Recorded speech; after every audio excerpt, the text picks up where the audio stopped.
कुछ दिन पहले एक समाचार सुर्खियों में आया। एक बस खाई में गिर गई क्योंकि ड्राइवर की नजर चूक गई। जिस मोड़ पर उसको ध्यान देना था और गाड़ी की रफ्तार को कम करना था, वो उसमें चूक गया और दुर्घटना घट गई। जब हम लोग ड्यूटी करते थे, हमारे कारखाने के गेट पर ही एक बहुत बड़ा सा बोर्ड लगा था जिस पर लिखा था, नजर हटी दुर्घटना घटी। और यह सच्चाई है। यदि हमारी नजर हट जाएगी तो निश्चित है कि कोई ना कोई दुर्घटना हो सकती है। जब हम आत्मिक जीवन में भी देखते हैं, यदि हमने अपनी नजर पर सावधानी नहीं बरती तो आत्मिक हानि भी हमारी हो सकती है। जब हम परमेश्वर के वचन में जाते हैं, हम ऐसे बहुत सारे उदाहरणों को पाते हैं जबकि लोगों ने अपनी दृष्टि को सही दिशा में नहीं रखा और उसके कारण एक बड़ी हानि उनके जीवन में आ गई।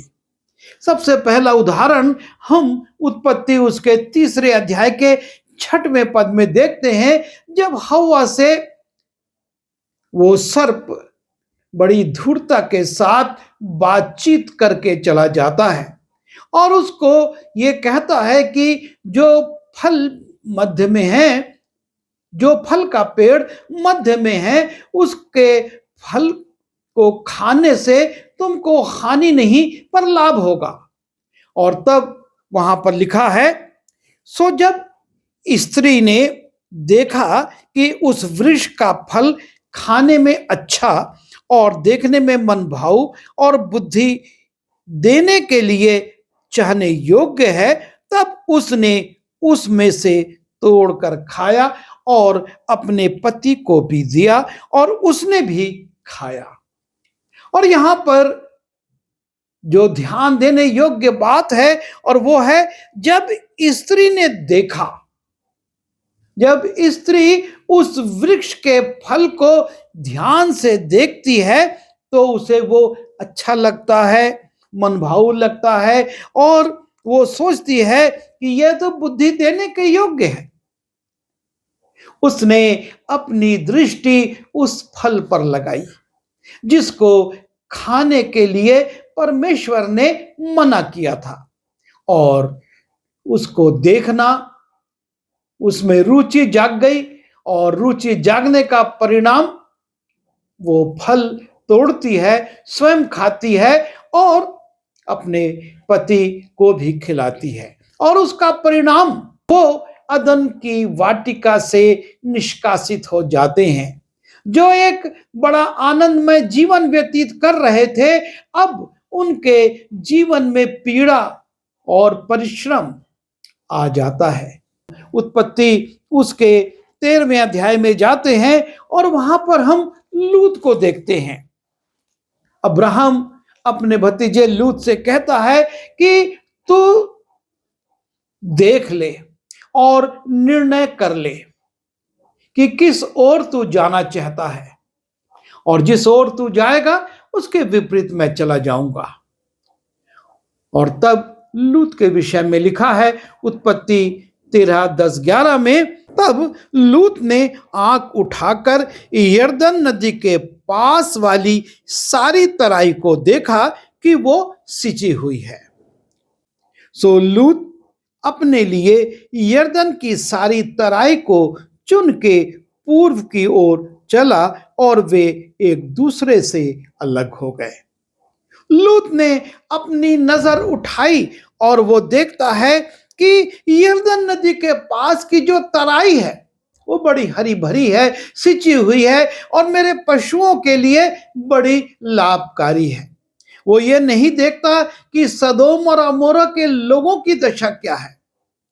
उसकी दृष्टि उस चराई पर है जो उसके पशुओं के लिए लाभकारी है और इसका परिणाम भी हम देखते हैं कि भरा पूरा लूत सदोम में जाता है और खाली हाथ वहां से भागता है।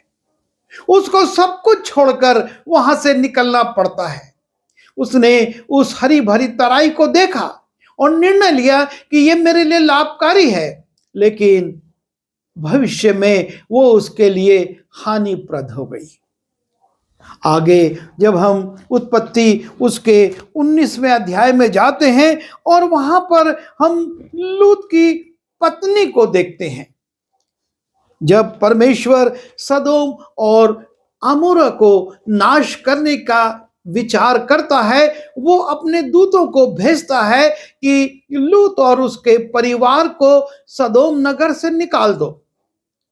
और वो आते हैं, लूत को समझाते हैं। लूत विलंब करता जाता है और तब वो हाथ पकड़कर उन चारों को, लूत को, उसकी पत्नी को, उसकी दोनों बेटियों को सदोम से निकाल देते हैं और हिदायत देते हैं कि तुम सामने सवार गांव तक चले जाओ और पलट कर मत देखना। परंतु लूत की पत्नी के विषय में लिखा हुआ है 26वें पद में, लूत की पत्नी ने जो उसके पीछे थी दृष्टि फेर कर पीछे की ओर देखा। आज्ञा दी गई थी कि पीछे मत देखना। सदोम अमोरा नगर पर जो विनाश आ रहा है उसको तुम्हें देखने की आवश्यकता नहीं है, लेकिन लूत की पत्नी अपने आप को रोक नहीं पाती और लिखा है कि वो पलटकर देखती है और उसका परिणाम यह होता है, वो नमक का खंबा बन गई। लूत की पत्नी अपने आप को पीछे देखने से सदोम अमोरा नगर की भव्यता जिसमें वो रहती थी और अब जब उसमें विनाश हो रहा है, उसको देखने से अपने आप को रोक नहीं सकी और उसकी दृष्टि पीछे की ओर जाती है और वो नमक का खंबा बन जाती है। दूसरा शामुएल उसके 11वें अध्याय में जाते हैं और वहां पर हम दाऊद को देखते हैं, जो कि बड़ा आशीषित व्यक्ति था। परमेश्वर ने उसको ना सिर्फ इस्राएल का राजा बनाया था, पर तमाम संपन्नताएं भी और सफलताएं भी उसको प्रदान की थी। और तब सांझ के समय दाऊद पलंग से उठकर राजभवन की छत पर टहल रहा था और छत पर से उसको एक स्त्री जो अति सुंदर थी नहाती हुई देख पड़ी।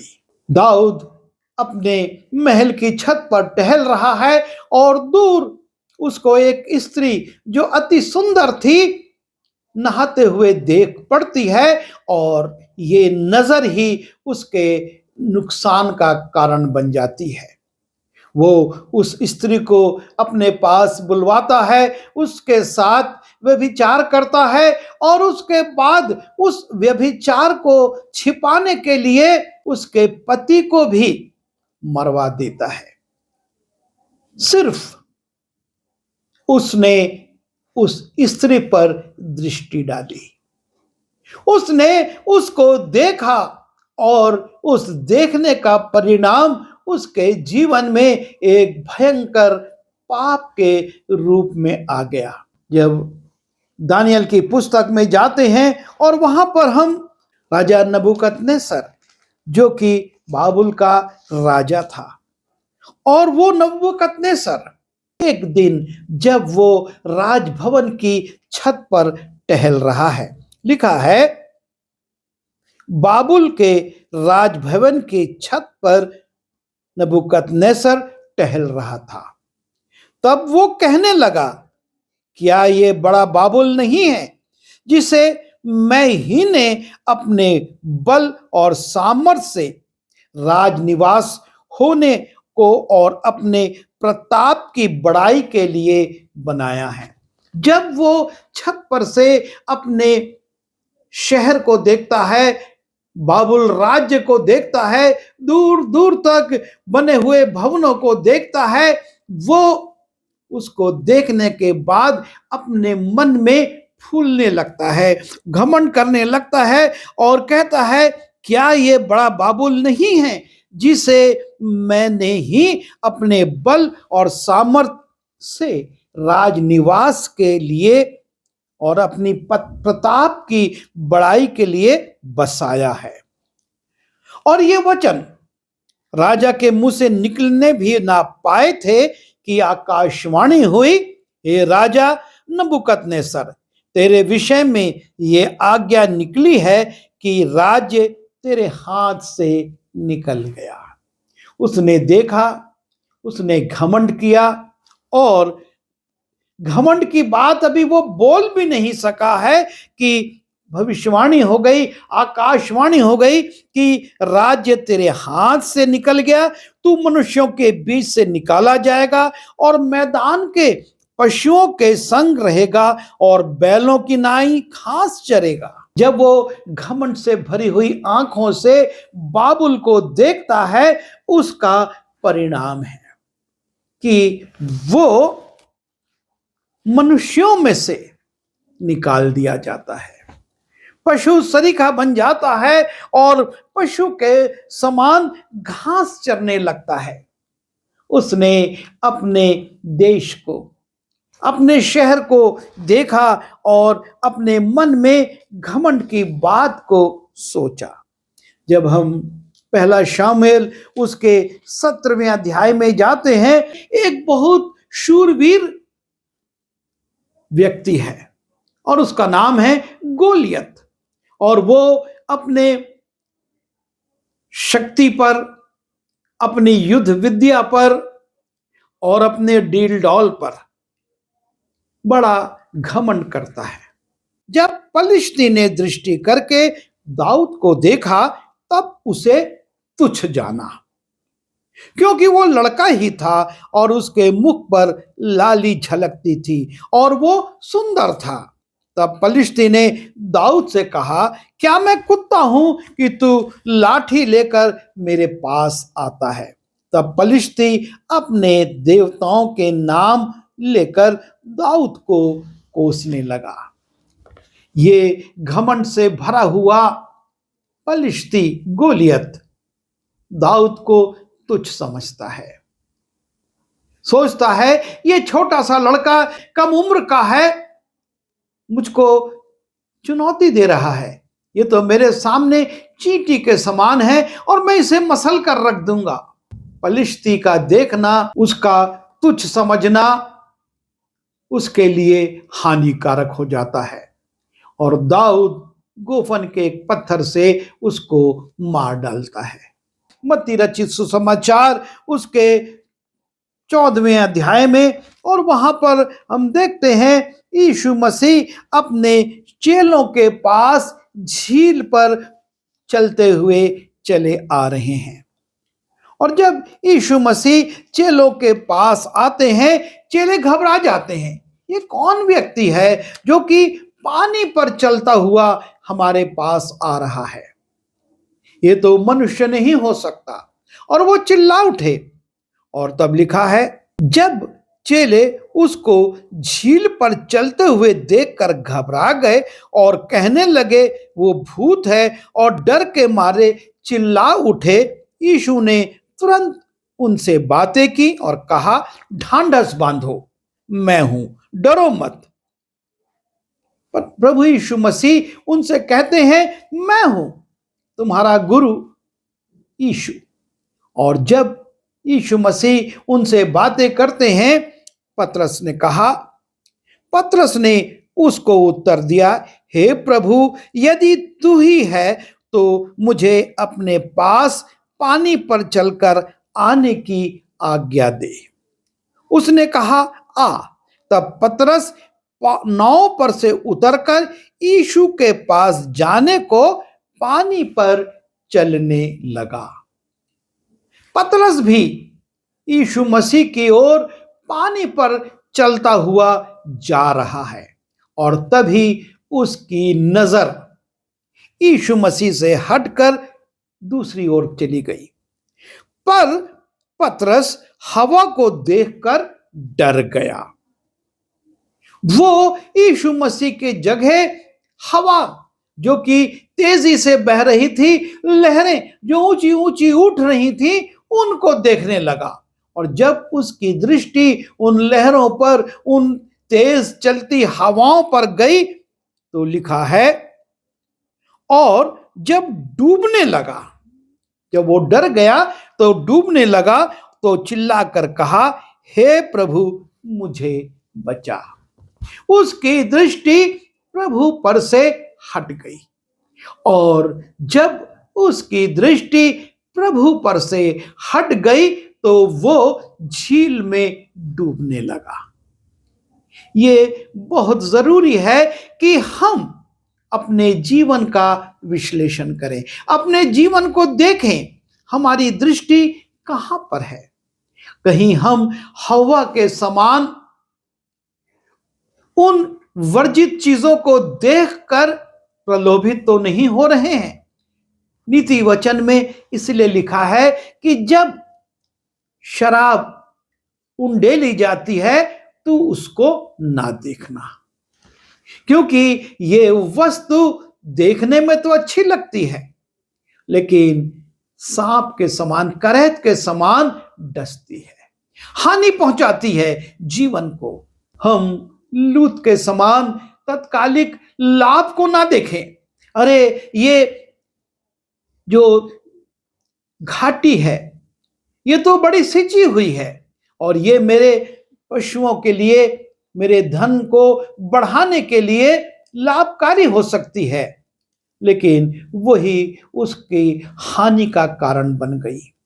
लूत की पत्नी के समान आज्ञा उल्लंघन करके हम पीछे की ओर ना देखें, अन्यथा उस स्त्री के समान हम भी दंडित हो जाएंगे।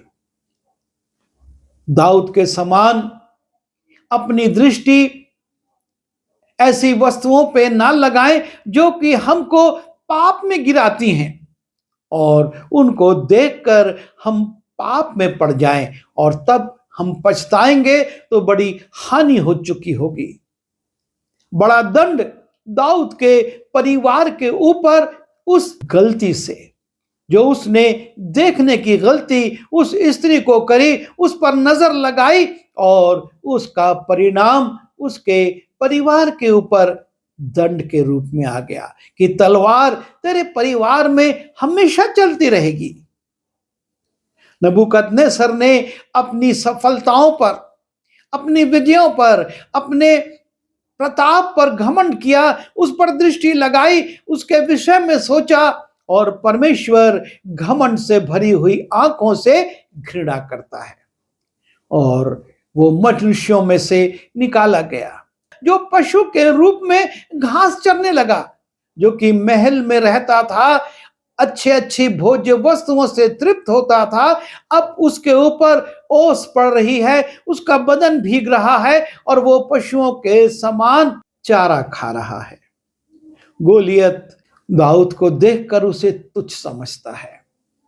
बहुत से लोगों को हम तुच्छ समझते हैं, हमारी दृष्टि में वो कुछ भी नहीं है, लेकिन प्रभु ये नहीं चाहता कि हम उन चीजों को तुच्छ समझें, लेकिन हम उन चीजों से भी, उन लोगों से भी सावधान रहें। हम छोटा पाप ना समझें कि अरे ये तो छोटी सी बात है, छोटा सा पाप है, लेकिन यही पाप भयानक रूप में हमारी हानि का कारण बन सकता है। और पतरस के समान हम प्रभु यीशु मसीह पर से दृष्टि हटाकर संसार के तूफानों पर, संसार की हवाओं पर अपना ध्यान लगाएंगे, नजर लगाएंगे, तो डूबने लगेंगे। हमको इस बात पर अपने आप को संयमित करना है, अपनी दृष्टि को संयमित करना है। यीशु मसीह मत्ती रचित सुसमाचार उसके 5वें अध्याय के 27वें और 28वें पद में कहते हैं, तुम सुन चुके हो कि कहा गया था कि व्यभिचार ना करना, परंतु मैं तुमसे ये कहता हूं कि जो कोई किसी स्त्री पर कुदृष्टि डाले, जो कोई किसी स्त्री पर कुदृष्टि डाले वो अपने मन में उससे व्यभिचार कर चुका। वो क्रिया हो चुकी। और जो व्यभिचार का दंड है, 10 आज्ञाओं में प्रभु ने मनुष्य को कहा कि तू व्यभिचार ना करना। हत्या के बाद जो दूसरे नंबर पर पाप है और वो है व्यभिचार का। और परमेश्वर नहीं चाहता कि हम पाप में पड़े, क्योंकि पाप की मजदूरी तो मृत्यु है। और इसलिए यीशु मसीह कहते हैं, यदि हम किसी स्त्री पर कुदृष्टि डालते हैं तो व्यभिचार करते हैं। और इसीलिए अय्यूब उसके 31वें अध्याय में और उसके पहले पद में अय्यूब भी इस बात को कहता है, मैंने अपनी आंखों के विषय में वाचा बांधी है, फिर मैं किसी कुंवारी पर क्यों कर आंखें लगाऊं। मैंने तो अपनी आंखों के विषय में वाचा बांधी। हमको अपनी आंखों के विषय में वाचा बांधनी है, ताकि इन संसारिक प्रलोभनों, संसारिक आकर्षणों, संसारिक घमंड और संसारिक उपलब्धियों पर हम अपनी आंखें ना लगाएं, हम उन पर अपनी दृष्टि ना लगाएं। यीशु मसीह मत्ती उसके 6वें अध्याय के 22वें पद में कहते हैं, शरीर का दिया आंख है, इसलिए यदि तेरी आंख निर्मल हो तो तेरा सारा शरीर भी उजियाला होगा। यीशु मसीह अपने चेलों को और उस पर्वत पर बैठे हुए लोगों को कह रहे हैं, समझा रहे हैं कि शरीर का दिया आंख है, और यदि हमारी आंख निर्मल है, शुद्ध है, पवित्र है, तो हमारा सारा शरीर भी पवित्र होगा, उसमें उजियाला होगा। परंतु यदि तेरी आंख बुरी हो तो तेरा सारा शरीर भी अंधियारा होगा। हमको सावधान होना है, हमारी दृष्टि ना चूके, संसारिक बातों पर ना लगे, संसारिक आकर्षणों में ना जाए। और ठोकर खाया हुआ दाऊद इसीलिए अपने भजन में कहता है, भजन 121:1 में, कि मैं अपनी आंखें पर्वतों की ओर लगाऊंगा, मैं अपनी आंखें पर्वतों की ओर लगाऊंगा। मुझे सहायता कहां से मिलेगी? मुझे सहायता यहोवा की ओर से मिलती है, जो आकाश और पृथ्वी का करता है। आज हमारी आंखें किस ओर लगी हुई हैं? हम किसे देख रहे हैं? संसारिक आकर्षणों को। यीशु मसीह को भी शैतान ने पहाड़ पर ले जाकर ऊपर से संसार के वैभव को दिखाया था और कहा था, मैं ये सब तुझको दूंगा यदि तू मुझको झुककर प्रणाम करे। पर प्रभु यीशु मसीह ने इनकार कर दिया। आज भी शैतान हमको संसार की बहुत सी वस्तुओं को दिखाकर प्रलोभित करना चाहता है। वो ये चाहता है कि हम हवा के समान उस वर्जित फल को देखकर उसके आकर्षण में पड़ जाएं। वो चाहता है लूत के समान हम हरी भरी तराई को देखकर एक गलत निर्णय ले लें, लूत की पत्नी के समान पीछे मुड़कर देखकर हानि उठाएं, और दाऊद के समान हम एक आंख के आकर्षण में पड़कर पापी बन जाएं। वो चाहता है कि हम नबूकदनेस्सर के समान घमंड से अपनी सफलताओं को, अपने अर्जन को देखें और परमेश्वर के सामने दोषी ठहरें। वो चाहता है कि हम अपने जीवन में उन तमाम आकर्षणों में पड़कर परमेश्वर से दूर चले जाएं, उसकी आज्ञाओं का उल्लंघन करें, हमारी दृष्टि यीशु पर ना लगी रहे। जैसे कि पतरस चुक गया और आंधी और पानी को देखने लगा। हम अपने जीवन में इन सावधानियों को रखें। परमेश्वर का वचन इन घटनाओं के द्वारा हमसे यही कहता है कि हम इन प्रलोभनों में पड़कर पापी ना हो, दोषी ना हो, हानि ना उठाएं। और इसलिए हम सावधान रहें और परमेश्वर के भय में चलें, उसकी ओर दृष्टि लगाए रखें और उससे सामर्थ पाकर अपने कार्यों को करें। आइए दुआ करें। प्रभु जी, हम धन्यवाद देते हैं कि आप हमको समय समय पर सावधान करते हैं कि हम अपने आंखों को संसारिक बातों पर, संसारिक आकर्षणों पर, संसारिक प्रलोभनों पर ना लगाएं, लेकिन आपकी ओर लगाए रखें और आपसे सामर्थ पाकर अपने जीवन में उन्नति करें, आगे बढ़ें और आपसे उस मुकुट को प्राप्त कर सकें जो कि आप प्राण देने तक विश्वस्त रहने वालों को देने वाले हैं। हम सबकी सहायता कीजिए और हमको अपनी दृष्टि पर नियंत्रण रखने की शक्ति दीजिए। विनती यीशु के नाम से मांगता हूँ, आमीन।